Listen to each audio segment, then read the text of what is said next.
이번 영상은 10장 데이터 통신하기 부분을 같이 한번 살펴보도록 하겠습니다. 10.1절의 데이터 통신에서 알아야 할 개념들은 단순히 이론적인 부분인 것이기 때문에 책에 있는 내용을 잘 보시면 학습을 하실 수 있을 거라서 따로 동영상에서는 언급하지 않을게요. 다만 이후 내용을 진행하는 데 있어서 HTTP와 메서드, 그리고 메서드의 종류와 역할, API라는 용어는 무엇인지에 대한 개념들을 알아두면 이해가 훨씬 더 편하기 때문에 꼭 책을 통해서 10.1절의 내용을 학습해 주시고요. 바로 10.2절로 넘어갈 건데 10.2절의 주제를 보면 Node.js로 웹서버와 API 만들기예요. 우리가 Node.js로 웹서버와 API를 만드는 건 이 책의 범위를 벗어나는 내용인데 데이터 통신을 한번 해보려면 웹서버가 필요하기 때문에 제가 책으로 구성을 해서 넣은 거예요. 다만 아까 말했듯이 여기 있는 코드를 설명하면서 작성하는 건 이 책의 범위를 벗어나는 거라서 그냥 이 10.2절에 있는 예제 코드를 미리 제가 작성을 해놓은 상태로 동영상을 진행하려고 하기 때문에 이제 여러분들은 10.2절의 내용을 직접 보시고 내용을 읽어 가시면서 해당 코드를 구성해 주시면 됩니다. 만약 이런 코드 구성하는 것도 좀 불필요하게 느껴지신다라고 하시는 분들은 어차피 우리가 익스프레스로 노드 웹서버를 만드는 일은 실무에서는 거의 없을 테니까 그냥 바로 예제 코드를 다운로드 받아서 그 예제 코드의 서버 폴더의 코드를 참고하셔도 됩니다. 어떤 방법을 하셔도 상관이 없기 때문에 편하신 방법을 하시면 될 것 같고요. 그리고 이제 이 부분에서 약간 오탈자가 있어서 이 오탈자도 제가 이따가 같이 한번 안내를 해드리도록 할게요. 자, 이렇게 내가 서버 코드를 잘 작성했다라고 한다면 node server.js라는 명령으로 올바르게 서버를 구동하실 수가 있을 것 같고요. 3000번 포트가 사용 중이면 에러가 날 거예요. 사용 중이지 않으면 지금처럼 잘 실행이 될 텐데 사용 중이면 에러가 날 거라서 만약에 3000번 포트로 했는데 에러가 났다. 그러면 3000번 포트로 사용하던 서비스를 꺼주시던지 아니면 여기 있는 코드를 4000번, 5000번처럼 포트 번호를 다른 걸로 바꿔주시든지 편한 방법으로 선택을 하셔서 에러가 안 나게 구동을 해주시면 됩니다. 자, 그러면 이제 스케이폴딩이 끝난 뷰 프로젝트에서 API 통신을 한번 해보도록 할게요. 우리가 뷰에서 API 통신, 즉 데이터 통신을 할 때 사용할 수 있는 방법은 크게 패치 API와 Axios 라이브러리를 사용하는 방법이 있습니다. 우선 패치 API를 사용하는 방법부터 보여드리도록 할게요. const getData 라고 하고 패치라고 한 다음에 API 주소를 적습니다. 우리가 여기서 로컬호스트 3000번으로 구동이 됐기 때문에 얘를 그대로 적어주고요. 이 코드의 내용을 보면 API 패스가 /API /데이터로 되어져 있기 때문에 얘를 이렇게 적어주시면 됩니다. 자, 패치 같은 경우는 then이라는 이 메서드를 2번 사용해 줘야 돼요. 그래서 첫 번째는 이 패치 API의 응답 객체를 활용해서 응답 객체에 있는 JSON 메서드를 호출하여 반환해 줍니다. 그러면 실제로 우리가 활용할 수 있는 데이터가 나오는데 이 데이터를 이렇게 한번 출력을 해보는 거죠. 버튼을 만들게요. 클릭이라고 하고 getData를 연결해 준 다음에 get이라고 이렇게 한번 해보도록 하겠습니다. 코드를 한번 실행을 해볼게요. npm run tab로 실행을 해주고 확인을 해보면 실행이 잘 되는지 확인하려면 개발자 도구의 네트워크 탭을 좀 같이 봐야 돼요. get을 눌렀을 때 정상적으로 호출이 되었다라고 한다면 이렇게 빨간색 에러 표시가 안 날 텐데 지금 보시면 CORS라는 에러 표시가 나는 것을 확인해 보실 수가 있습니다.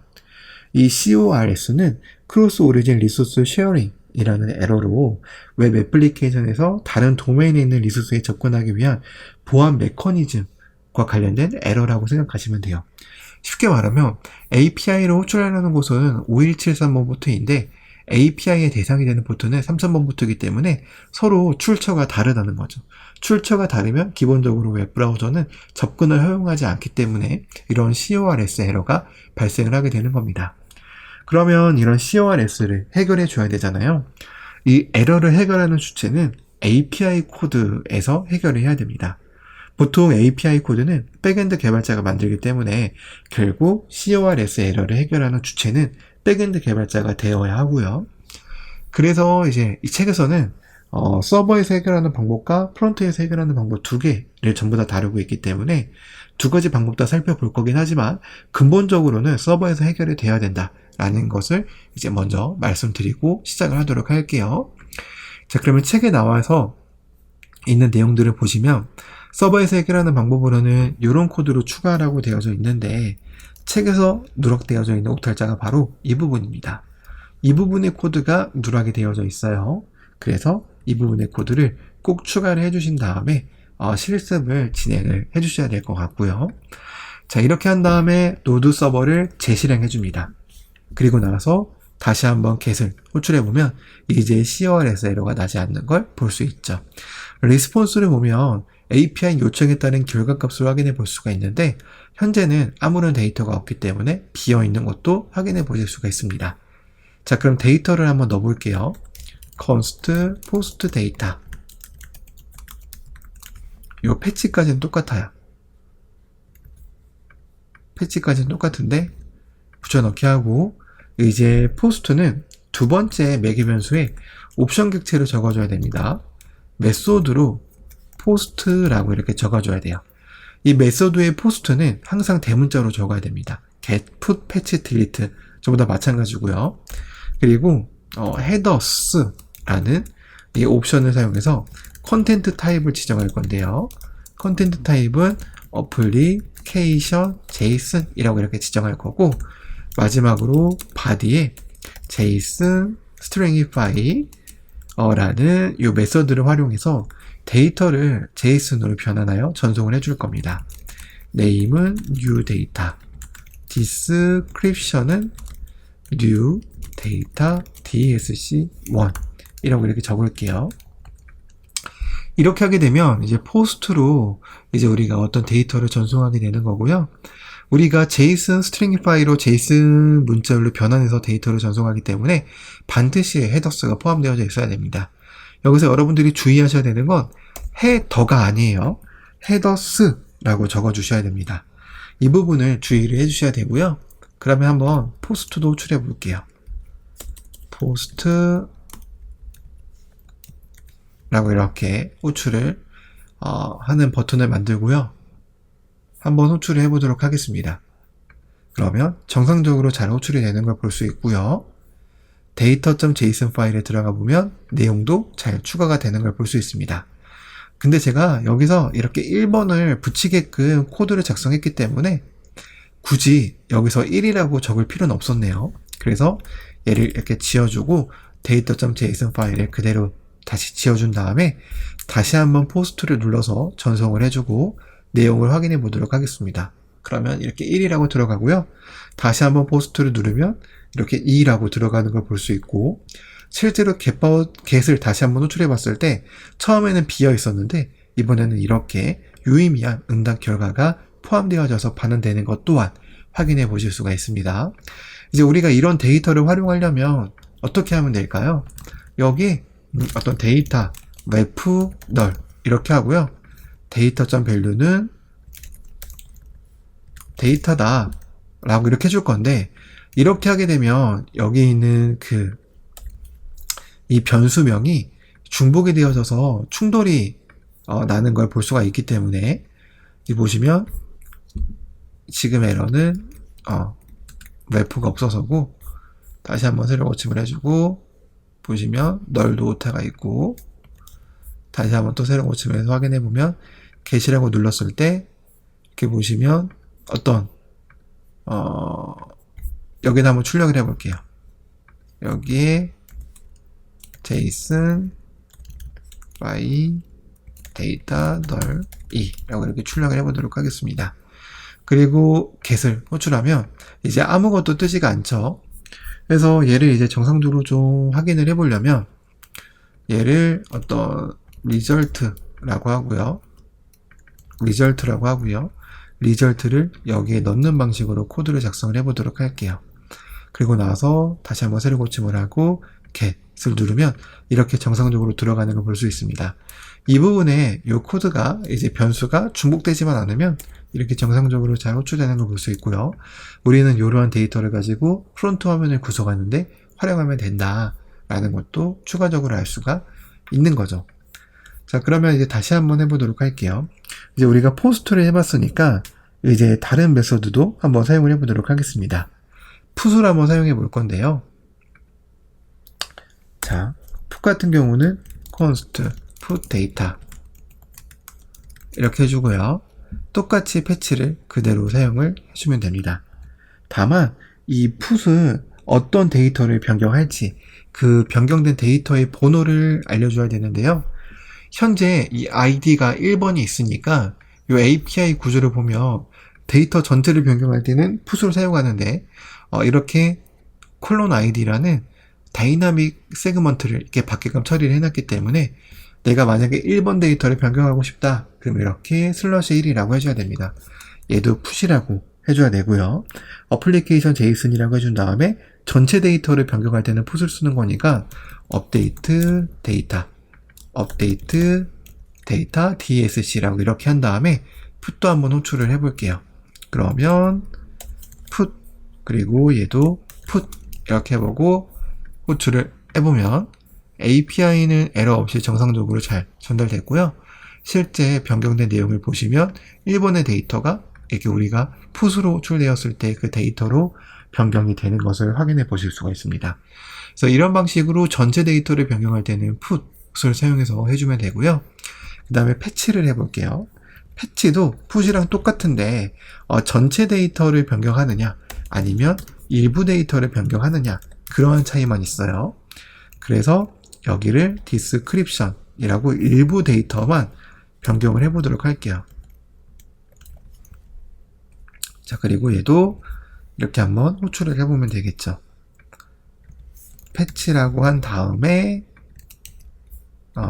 패치를 한번 이렇게 전송을 해보면 1번 데이터가 이렇게 변경이 되어 있는 것을 확인해 보실 수가 있습니다.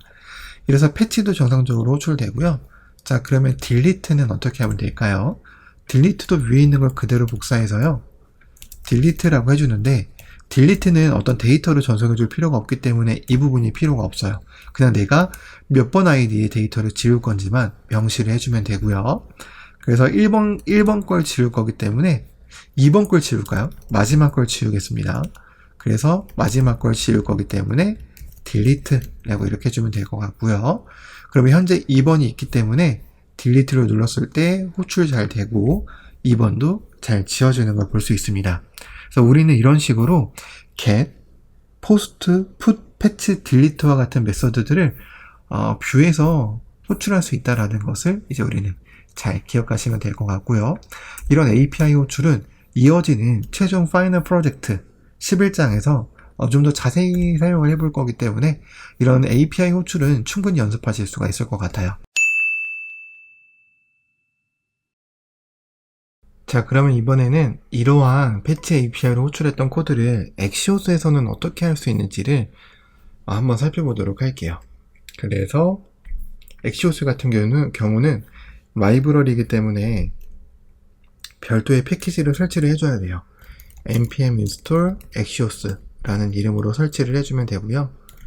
npm run 탭으로 다시 한번 구동을 해준 다음에 기존의 패치로 작성되어 있는 코드를 엑시오스로 바꿔볼게요.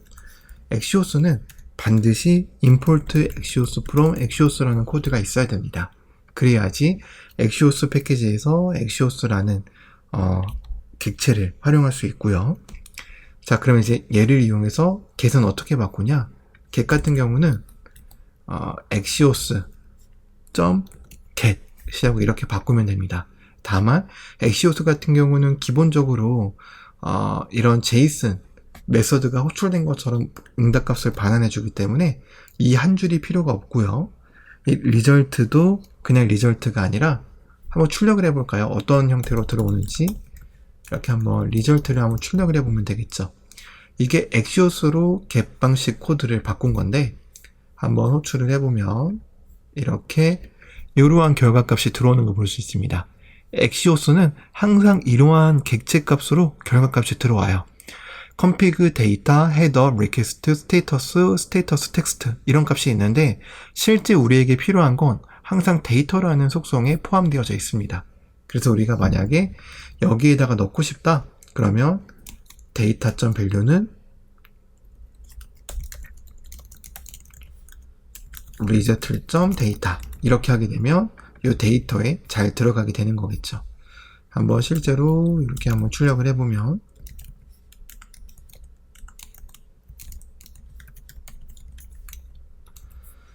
이렇게 출력을 한번 해보면 이렇게 잘 되는 것을 확인해 보실 수가 있죠. 자, 그러면은 이렇게 됐고요. 포스트는 어떻게 바꾸면 될까요? 포스트도 똑같이 axios.post라고 씁니다. 다만 얘는 axios로 post라는 메소드를 활용하겠다라는 의미의 어떤 단축 메소드이기 때문에 이런 메소드로 어떤 값을 전송하는 이 과정이 필요가 없어요. 그래서 이 부분은 생략을 해주시면 되고요. 기본적으로 어플리케이션 JSON 헤더 타입도 명시해 줄 필요가 없습니다. 그래서 얘도 지워주면 되고요.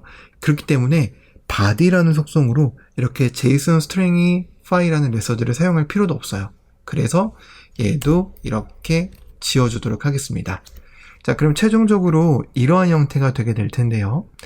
패치 API 비교해봐서 굉장히 단순해진 걸 볼 수 있죠. 얘를 테스트해보기 전에 data.json 파일을 전부 다 지워주고요.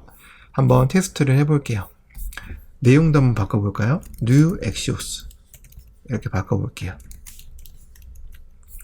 그리고 포스트를 이렇게 한번 호출해보면 네트워크 탭을 봤을 때 호출은 잘 된 것 같고 data.json 파일에 들어가면 이렇게 정상적으로 잘 되는 걸 볼 수 있네요. 결국 axios로 포스트 메소드 방식으로 호출할 때는 패치 API보다 훨씬 더 간단하게 이렇게 호출할 수 있다는 걸 확인을 해봤고요. 자, 그러면은 풋은 어떻게 하면 될까요? axios 풋이 있습니다. 이 풋도 풋을 명시했기 때문에 굳이 얘를 적을 필요 없고요. 당연히 얘도 적을 필요 없고 얘도 필요 없습니다. 그럼 결국 이렇게만 해주면 돼요. 굉장히 간단하죠. 그래서 얘도 이렇게 한번 잘 바뀌는지 볼게요. 풋을 이렇게 호출해주고 결과를 확인을 해보면 잘 변경되는 걸 볼 수 있고요. 자, 그럼 이제 패치를 해볼까요? axios.patch 이렇게 해주고요. 얘도 이거 필요 없으니까 지워주고 이렇게 해주면 axios로 사용한 패치 코드가 작성이 됩니다. 그래서 얘도 한번 이렇게 update axios data description 이렇게 한번 바꾸고 호출을 눌러주면 정상적으로 잘 바뀌는 걸 볼 수 있네요. delete는 어떻게 하면 될까요? delete도 똑같아요. axios의 delete 이렇게 해주면 되고요. delete도 여기 있는 게 필요 없으니까 얘는 그냥 이렇게만 적어주시면 됩니다. 자, 그리고 나서 한번 확인을 해볼게요. 코드를 저장하고 지금 1번이라는 데이터가 2번이라는 데이터가 없으니까 1로 바꾸고 delete를 이렇게 날려주면 실제로 잘 삭제가 되는 것을 확인해 보실 수가 있는 거죠. 그래서 우리는 이런 방식으로 사용할 수가 있다 라는 걸 이제 알아두시면 될 것 같고, 패치 API에 비해서 굉장히 좀 더 간편하게 데이터 통신을 할 수 있기 때문에 실무에서는 패치보다는 axios를 더 많이 사용하는 추세이기도 합니다. 그래서 이런 부분도 참고사항으로 알아두시면 될 것 같습니다. 자, 그리고 이제 여러분들이 만약에 자바스크립트를 배운 분들이라면 async await 방식으로 이 API를 호출하는 것도 이제 한번 해보실 수 있을 텐데요. 지금은 then 메서드 방식으로, 그러니까 promise 방식으로 우리가 결과를 보고 있기 때문에 이 방식도 async await로 바꿀 수가 있습니다. 바꾸는 거는 뭐 대단한 내용이 있는 게 아니라 책에 나와 있는 것만 봐도 충분할 거기 때문에 그러한 바꾸는 부분은 10.4.5의 내용을 참고해서 학습을 해주시면 될 것 같고요. promise 방식이나 아니면 async await 방식이나 어떤 방법을 사용하라라고 공식적으로 정해져 있는 건 없으니까 본인에게 좀 더 편한 방법으로 선택하여서 사용해 주시면 되겠습니다. 자, 그럼 이렇게 해서 10장의 내용도 같이 한번 살펴봤고요. 1분 퀴즈와 셀프 퀴즈 마무리까지 꼭 챙겨서 학습을 마무리해 주시면 되겠습니다.